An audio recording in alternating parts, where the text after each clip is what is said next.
C'est un village authentique, bien loin des grandes villes, des tours d'habitation habituées à ce bruit, à ce geste.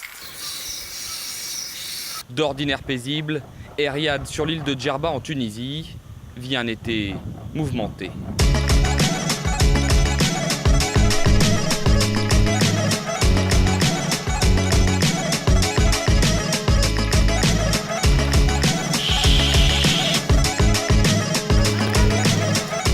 « 150 street artistes, 30 nationalités, invités à s'exprimer sur les murs immaculés d'un village où chaque rue révèle une surprise.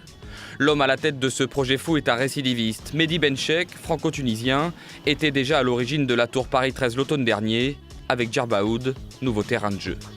C'est un challenge, parce qu'ils ne savent pas ce que c'est. Ils savent pas ce que c'est que le street art. Ils arrivent à imaginer, mais ils ne comprennent pas. Ils ne comprennent pas l'engouement qu'il y a autour de tout ça. Des habitants d'abord perplexes et aujourd'hui partie prenante d'un projet qui est avant tout un échange entre artistes et villageois.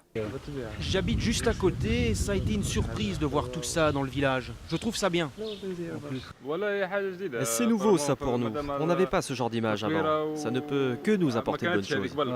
J'ai eu un peu peur en arrivant ici, en peignant sur les murs, que des artistes du monde entier comme ça qui viennent dans un petit village de Tunisie qui connaissent rien au street art, ce soit comme une espèce de colonisation picturale des murs. Et en fait, ce qui s'est passé, c'est presque le contraire. C'est-à-dire qu'on s'est tous adaptés au lieu, on s'est tous adaptés au support. Un village qui n'est pas choisi au hasard. Ici cohabitent paisiblement depuis des centaines d'années plusieurs communautés. Il y a une communauté juive qui vit ici, il y a la plus vieille synagogue au monde, il y a la communauté musulmane, arabe. Pour moi, c'est un exemple par rapport à notre actualité contemporaine. Voilà, j'aimerais bien que le monde ressemble plus à ça. Sur ces murs, les graffeurs peignent des fenêtres ouvertes sur le monde, à l'image d'une Tunisie qui se reconstruit 3 ans après le printemps arabe.